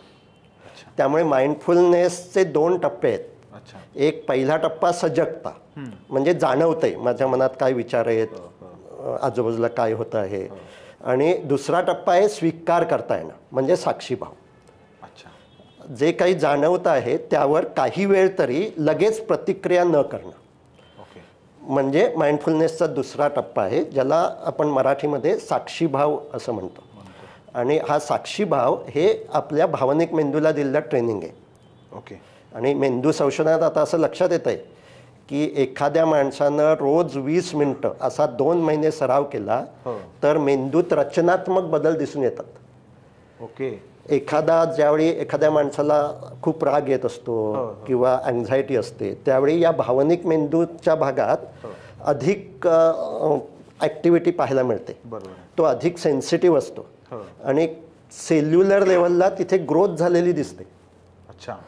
आणि जर त्याने हा सराव 2 महिने रोज 20 मिनिटं असा केला तर त्याचा तो भावनिक मेंदूमध्ये रचनात्मक बदल होतात ओके. आणि तो मेंदू पुन्हा नॉर्मल पहिल्यासारखा झालेला पाहायला मिळतो. हे आज मेंदू विज्ञान सांगत आहे. म्हणजे विज्ञानाने सिद्ध केलं. हे विज्ञानानं सिद्ध केलेलं आहे आणि यालाच न्यूरोप्लॅस्टिसिटी असं म्हटलं जातं. अच्छा. न्यूरोप्लॅस्टिसिटी म्हणजे आपला मेंदू सतत बदलत असतो. पूर्वी जो असा समज होता की ठराविक वयापर्यंत मेंदूची जडणघडण झाली की त्यामध्ये बदल शक्य नाही, ते चुकीचं आहे. अच्छा. आपल्याला जे काही अनुभव येत असतात त्यानुसार मेंदू सतत बदलत असतो आणि त्याचाच आधार आपण या माइंडफुलनेसमध्ये घेतो. तो जर सतत प्रतिक्रिया करत असेल तर तो प्रतिक्रिया करणे अधिक होणार, त्याचा राग अधिक होणार, त्याची उदासी अधिक होणार, त्याची भीती अधिक होणार. पण प्रतिक्रिया करणाऱ्या भागाला आपण काही वेळ तरी जर शांत केलं की तो शांत होतो आणि हा जो भाग आहे की जो प्रतिसाद देणार आहे तो विकसित करता येतो. सर, आपण एका अर्थाने असं म्हणू शकतो की माणूस बदलू शकतो, पण कमीत कमी 2 महिने आणि कमीत कमी 20 मिनिटं रोज त्याने दिले पाहिजे. या सरावासाठी एकूण कुठल्याही गोष्टीसाठी. त्यामुळे ते जे 10,000 आवर्स वगैरे जे म्हटलं जातं ते सगळं त्या न्यूरोप्लॅस्टिसिटीचं गमक आहे. तुम्ही जे काही कराल त्यानुसार मेंदूत बदल घडतात आणि मेंदूत बदल सतत घडत असतात. सर, खरं तर हे सगळंच जे आता तुम्ही सांगत आहात ना, हे सगळं प्रत्येक व्यक्तीने समजून घेण्यासारखं आहे. याचे प्रचंड मोठ्या प्रमाणातले फायदे पण आहेत आणि मेंदू विज्ञानानं आता ते सिद्ध पण होत आहेत दिवसेंदिवसचं. आता मी जो प्रश्न तुम्हाला विचारणार आहे तो खरं तर आधी विचारायला पाहिजे होता, पण तो आत्ता नैसर्गिकपणे तो उफाळून आला आहे. हे सगळं अभ्यासावं, ह्या सगळ्या गोष्टीत आपण आपलं आयुष्य घालावं, आपण काम करावं, असं तुम्हाला केव्हा वाटलं, का वाटलं तसं? तर मी डॉक्टर झाल्यावर प्रॅक्टिस करू लागलो. अच्छा. तुम्ही आधी डॉक्टर झाले? हां, मी आधी डॉक्टर झालो. मी BMS झाल्यावर जनरल प्रॅक्टिस करू लागलो. आणि त्यावेळी माझ्याकडे जे पेशंट येत होते ते माझ्या असं लक्षात यायला लागलं की त्याच्यावर औषधं आहेत, पण हे औषध हे त्याचं मूळ दूर नाही करू शकत. कारण मी जसं ब्लड प्रेशर टेन्शन असलं की वाढतं, डायबिटीस टेन्शन असलं की वाढतो, शरीरावरचे अनेक त्वचा रोग टेन्शन असले की वाढतात, हायपर ॲसिडिटी टेन्शन असले की वाढते. आपल्या शरीराला 80% आजार हे तणावामुळे होतात. बापरे, 80%? 80%. आणि त्याच्यावरची औषधं हे केवळ वरवरचा उपाय आहे. कारण डॉक्टरनं वेळ नाही आता ते सगळं तणाव समजून सांगायला आणि हे करायला. त्यामुळे ते औषधं देतात आणि दुर्दैवानं सायकॅट्रिस्ट सुद्धा ते बरेच औषधंच देत असतात. मला असं वाटू लागलं की आपण केवळ औषधं देऊन हे खरं त्याच्यावरचे उपचार करत नाही आहे. आणि त्याचवेळी मी विपश्यना शिबिर केलं. आणि माझ्यामध्ये सुद्धा काही प्रॉब्लेम होते. म्हणजे मला उभं राहून बोलण्याची भीती वाटायची. आणि मी विपश्यनेचा सराव करायला लागल्यावर असं लक्षात आलं की ती भीती गेली.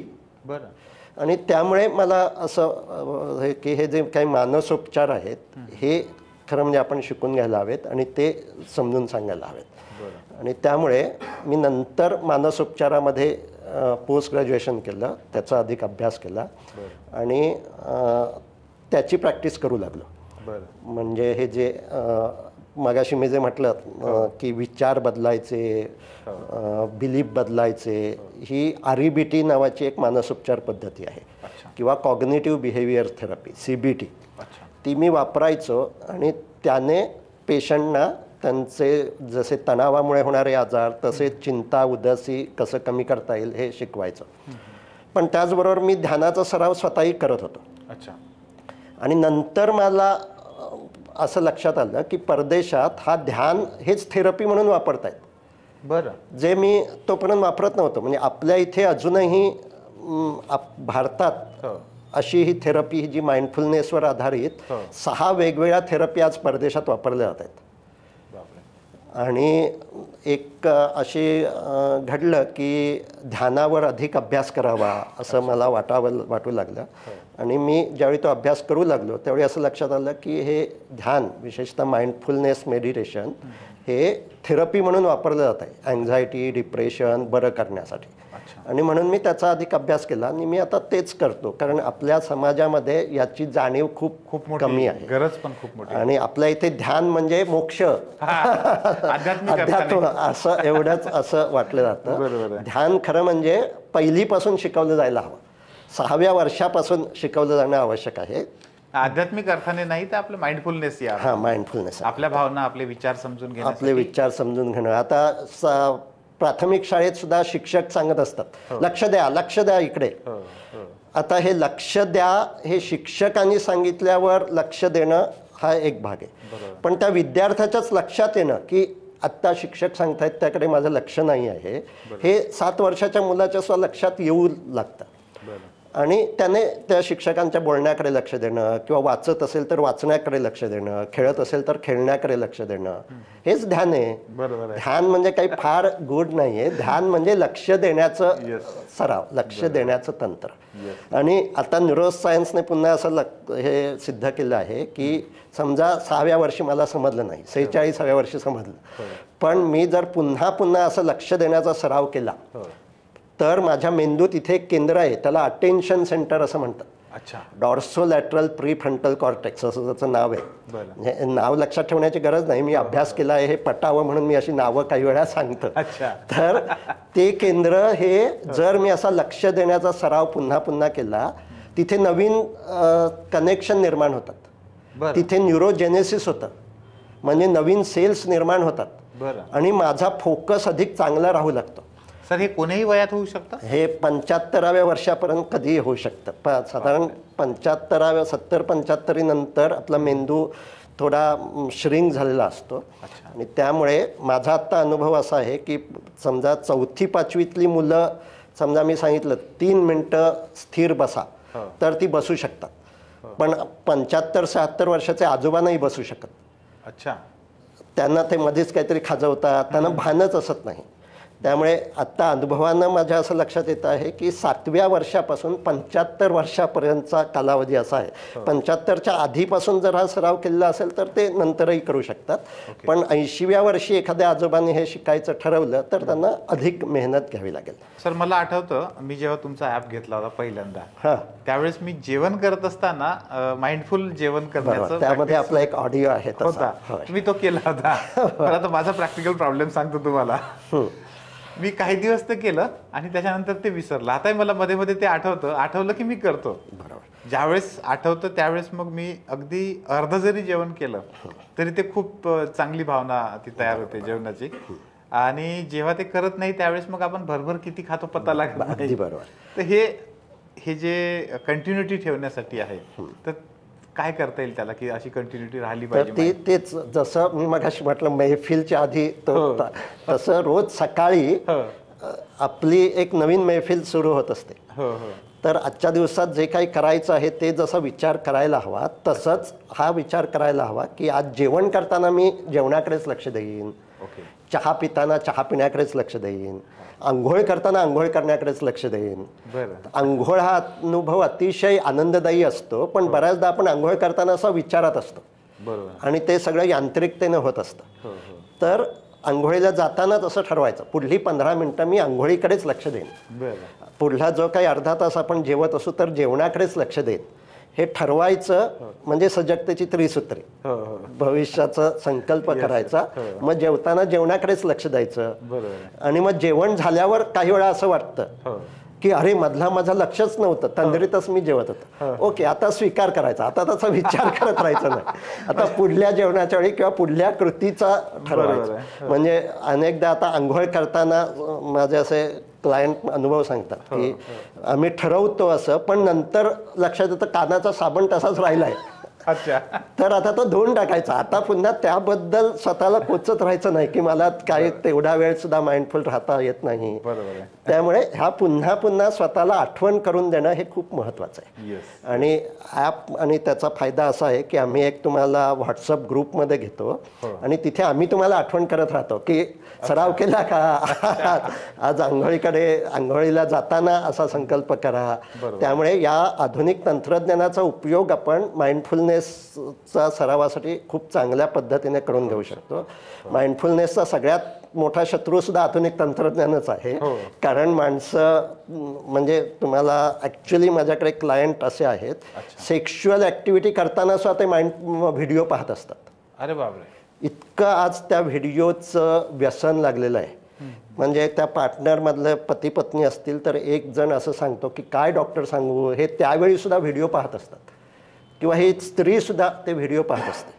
ॲडिक्शन एक प्रकारचं झालं आहे. आणि त्यांच्याशी बोलल्यावर त्यांची काही कारणं असतात की आम्हाला अराउझल येत नाही, किंवा एकूणच हे जे तंत्रज्ञान आहे त्याचं का व्यसन लागतं आहे, कारण ते सतत नाविन्य असतं त्यामध्ये. बरोबर. आपलं एकूणच रोजच्या आयुष्यात तसं काही नाविन्य नसतं.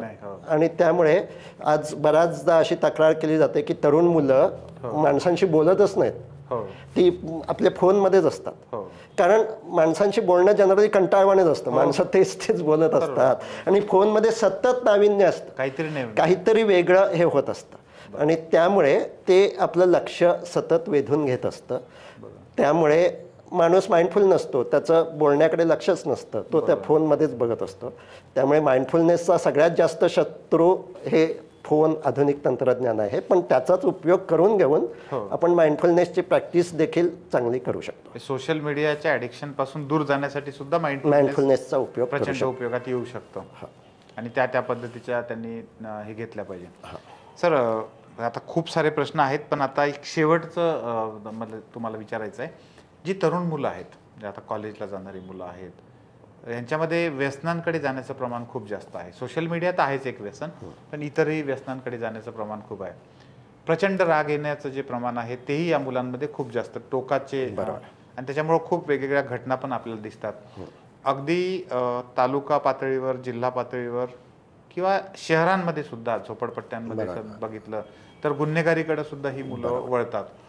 ह्या लोकांसाठी माइंडफुलनेस कशा पद्धतीनं राबवल्या जाऊ शकतो, किंवा कोणी याच्यात पुढाकार घेतला पाहिजे? खरं म्हणजे सर्वांनी, ज्यांना इच्छा आहे, ज्यांना ह्याचं महत्त्व पटलं आहे, त्या आपण सर्वांनी यामध्ये पुढाकार घेतला पाहिजे. त्यामध्ये आत्ता तुम्ही जो विचारलं, यामध्ये 2-3 गोष्टी महत्त्वाच्या आहेत. एक म्हणजे ज्यावेळी माणूस बालकपासून तरुण होत असतो, ज्याला टीनएज म्हणतात, पौगंड अवस्था मराठीत, त्यावेळी त्याच्या शरीरात बदल होतात आणि हे सांगितलं जातं. पण त्याच्या मेंदूत सुद्धा बदल होत असतात आणि हे बऱ्याचदा सांगितलं जात नाही. मेंदूत एक महत्त्वाचा बदल असा होतो की आपल्या मेंदूत सगळे फायबर्स आहेत आणि जशी ही वायर आहे आणि त्याच्यावर कोटिंग आहे, हे टीनेजपर्यंत नसतंच मेंदूतल्या फायबरवर कोटिंग. मायलिनचं एक कोटिंग असतं, ते साधारण टीनएजमध्ये निर्माण होतं. सो त्याला मायलिनेशन प्रोसेस असं म्हणतात. आणि त्यामुळे त्यामधून करंट, हे कशासाठी फायबर असतं की त्यातनं जे काही विद्युत धारा आहे ती वेगानं वाहते. तशीच ज्यावेळी पौगंडावस्थेत ती विद्युत धारा अधिक वेगानं वाहू लागते आणि त्यामुळे खूप विचार येतात आणि खूप संख्येनं विचार येतात आणि खूप वेगानं विचार येतात, जे बालवयात नसतात. आणि त्यामुळे टीनएजमधली बरीच मुलं ही तंद्रीत राहत असतात, असं आपल्याला पाहायला मिळतं. मग जेवायला बसलेली असतील तर घास हातातच आहे आणि ती विचारांच्या तंद्रीत आहेत. त्यामुळे मी मगाशी म्हटलं तसं टीनएजमध्ये प्रवेश करतानाच हे मुलांना खरं म्हणजे सांगायला हवं, तिथे पोहण्याचं कौशल्य महत्त्वाचं आहे की तुझ्या मनात खूप विचार येऊ शकतात. आता तुला त्या विचारांचं भान विकसित करणं आवश्यक आहे. आता हे जे विचार येतात, तुम्ही जे आत्ता 2-3 त्यातली जी काही गुन्हेगारी किंवा अपघात, हे सगळे तरुण वयातच अधिक होत असतात. याचं कारण त्यावेळी शरीरात जे बदल होत असतात आणि शरीरात जी हार्मोन्स निर्माण होत असतात, त्यामुळे जे विचार येतात ते 2-3 प्रकारचे असतात असं आपण म्हणू शकतो. एक म्हणजे थ्रिल हवं असतं, एक्साइटमेंट, उत्तेजित अवस्था होऊ शकते. मगाशी तुम्ही जो प्रश्न विचारला कट मारणं, त्याचंही कारण तेच आहे की काहीतरी असं थ्रिल हवं असतं त्याला, आणि त्यामुळे स्पीड, मी कसाही असेल तरी जाईन असं एक असतं. दुसरं, सेल्फ आयडेंटिटी निर्माण होत असते. म्हणजे मी आता वेगळा कोणतरी आहे, त्यामुळे शाळेतली मुलं ही आईवडिलांशी अधिक जोडलेली असू शकतात, पण जशी ती मोठी होतात तशी ती मित्रमैत्रिणींमध्ये अधिक रमू लागतात. आता त्यांना आईवडिलांशी बोलणं हे स्वतःची आयडेंटिटी निर्माण करणार आहे असं वाटत नाही. बरोबर. म्हणजे मी अमुक अमुक याचा मुलगा अशापेक्षा त्यांना ओळखलं जायला पाहिजे मी याचा बाप असं हळूहळू थोडं हे वाटायला लागतं.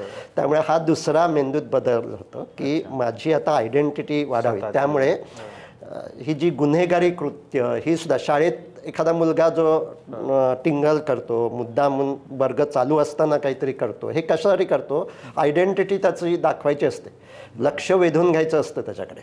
आणि त्यामुळे गुन्हेगारी प्रवृत्ती यासुद्धा या थ्रिल एक भीती वाटत नसते करूया. आणि सगळी व्यसनांची सुरुवात ही बऱ्याचदा टीनेजमध्ये होत असते. कारण त्यामध्ये सुद्धा एकतर हे थ्रिल आणि दुसरं आयडेंटिटी, मित्रमैत्रिणींमध्ये पियर ग्रुपचं प्रेशर हे खूप असतं. आणि मग मला बावळट म्हटलं जाऊ नये, गावंढळ म्हटलं जाऊ नये म्हणून मी सिगारेट ओढायला लागतो, दारू प्यायला लागतो, जे काही आहे ते सगळं करायला लागतं. तर ह्या दोन भावना ज्या आहेत, या दोन भावना खूप चांगल्या आहेत, आयडेंटिटी त्याचबरोबर एनर्जी आणि थ्रिल. पण त्यातले धोके लक्षात आणून द्यायला हवे या तरुण मुलांच्या.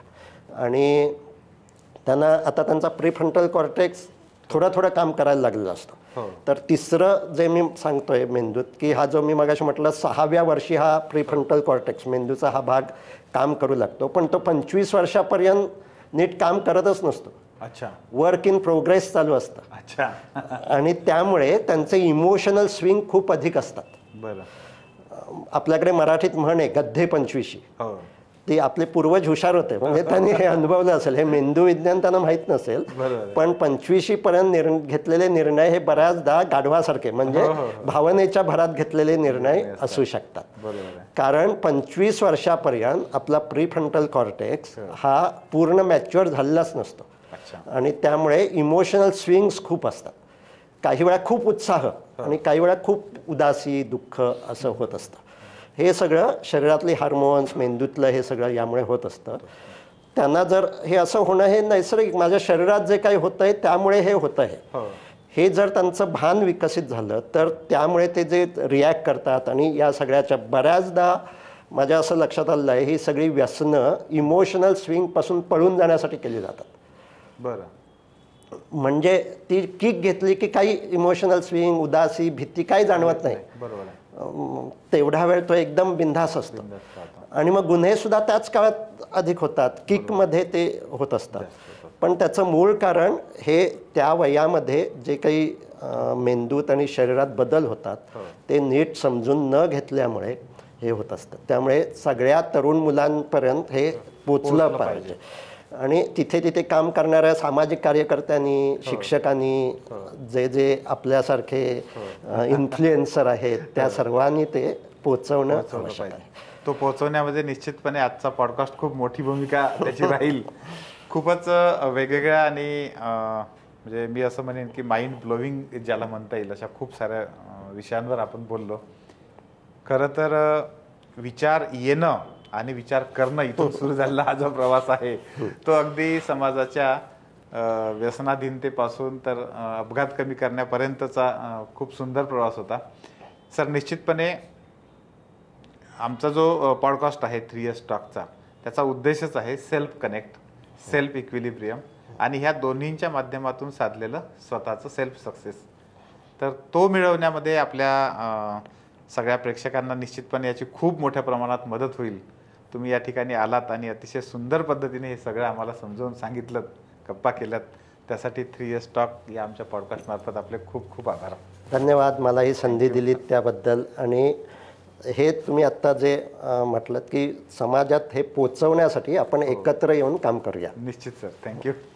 मित्रांनो, आपल्यापैकी अनेकांना खूपदा हे प्रश्न पडतात की काही लोक रागीट का असतात, काही लोकांना राग का जास्त येतो, आपल्याला एखाद्या वेळेस राग खूप जास्त का येतो, कुठले ट्रिगर पॉईंट असतात की जे आपल्याला राग खूप जास्त प्रमाणामध्ये घडवून आणतात.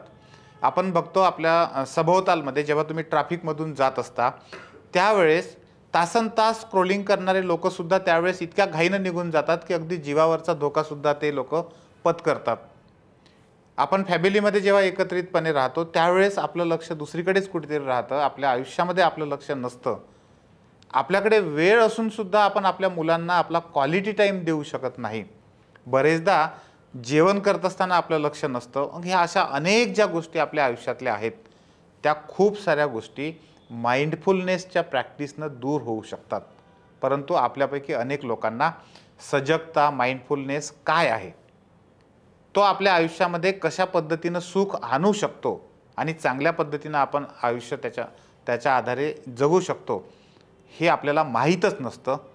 नॉलेज नसतं, स्किल पण नसतं आणि त्यामधून मग आपण आपलं रोजचं आयुष्य तसंच पुन्हा त्रासिक आणि कंटाळवाणं जगत राहतो.